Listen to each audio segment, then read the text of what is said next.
Okay, welcome to the man in the middle section. This is where we can relax a little bit since we covered all the important things that an ethical hacker must know. From scanning, from exploitation, to gaining access with Trojans and web application penetration testing. Now we can lay back and cover something that you won't need that much, but it is a cool attack that allows you to sniff information inside of a local area network. Now, in network penetration testing, this is something that you also want to try. In some networks, there will be protection that blocks this type of attacks. However, to this date, many home networks, schools, and company networks don't have this applied. Anyway, before we actually get to run this type of the attack, let's first talk about how does it work. Let's start like this. Now, imagine a home network with many devices. Say we have 2 computers and also our Kali Linux machine inside of that network. Networks also have routers that route their traffic to different websites. And every time that you, for example, communicate with a web page, you do that through your router. You request a web page and a router will forward your request to that server, and when the server sends a response to you, the router will send it to your machine inside of the network.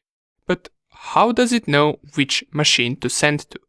How does it know to who to forward which packet? Well, let's explain it like this. Let's go back to our 3 machines and let's mark them with A, B, and C. All of these machines, including our routers, also have an IP address. So we can say A has 192.168.1.10, B has 192.168.1.5, our Kali Linux machine has 192.168.1.7, and our router has 192.168.1.1. Besides having an IP address, all of these machines also have their MAC address. And these two help them communicate with each other over the network. Our router knows who to forward the packets to, thanks to ARP packets and ARP tables. Now, we're going to talk about ARP packets in just a second, but what I want to mention for now is that our router has ARP tables that map every IP address inside of the network with their MAC addresses. Then it uses the machine's MAC address to forward the packet to them. We know by now that MAC addresses are unique, therefore by knowing them, you know the ID of that machine and then you can communicate with that machine. Now, let's explain those ARP packets. What are they and how they allow us to communicate with each other? Well, to explain this, I will remove one machine just for the simplicity. Okay, so there are 2 types of ARP packets. We have ARP requests and ARP replies, or ARP responses. Now, with requests, we find out what machine has what MAC address, and with ARP replies, we reply to that machine that asks the question with our response. Request would look something like this. Let's say machine A wants to communicate with our Kali Linux machine. To do that, it must know our MAC address, so it sends the ARP request to the broadcast address, which simply means every machine on the network will get that ARP request. And with that ARP request, the machine A asks who has an IP address of 192.168.1.7. And it also tells, send me your MAC address if this is your IP address. In this scenario, our Kali Linux machine receives the request and it gives an answer. It says, I am 192.168.1.7 and here is my MAC address. Now, this is just normal communication in any network. This is how machines and our router figures out to who they should forward a certain packet. However, there are ways that this can be abused. For example, what if I, from my Kali Linux machine, craft an ARP response and send it to machine A saying that I am 192.168.1.1, which is the router. We know that machine A uses router to communicate with the internet, therefore, once we send the machine A an ARP response and tell it that we have an IP address of the router, it will start sending its packets to us instead of the router. For example, let's say machine A wants to visit Facebook. In this case, it would send that Facebook request to us instead of directly sending it to the real router. Well, you might be asking, what now?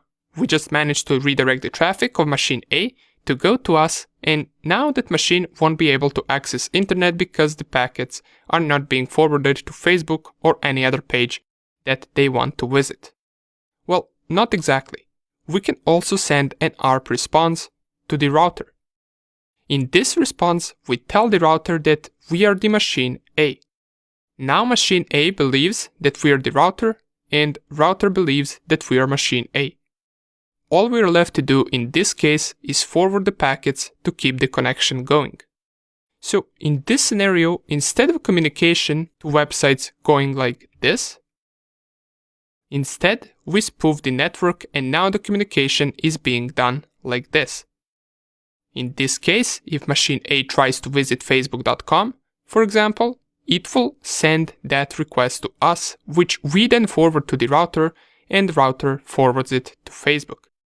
Like this, we can sniff the data if it is unencrypted, and we can also see what websites is machine A visiting. And this communication works both ways. Once Facebook receives machine A's request, it sends the response that comes to our router, and then, since router is also being spoofed, it thinks that we are machine A, and it sends back the response to us. Then we forward the response to machine A, so machine A has no idea that it is being spoofed since it is able to visit any pages and websites.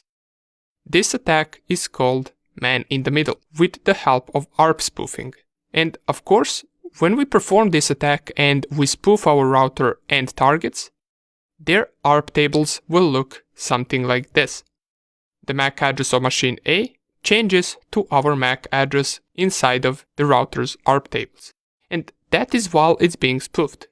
Once we stop the spoofing, the MAC address changes back to its real MAC address. Okay, great. Now that we know how exactly the attack works, let's mention a few things that we might want to get once performing this attack. The goal of it would most likely be to overall be able to sniff the data going from other machines on the same network. We also want to be able to check out what websites are other machines visiting, and if possible, in case some communication is not encrypted, we would want to sniff passwords if someone tries to log in to some page. Just most of these things depend on which websites are they visiting.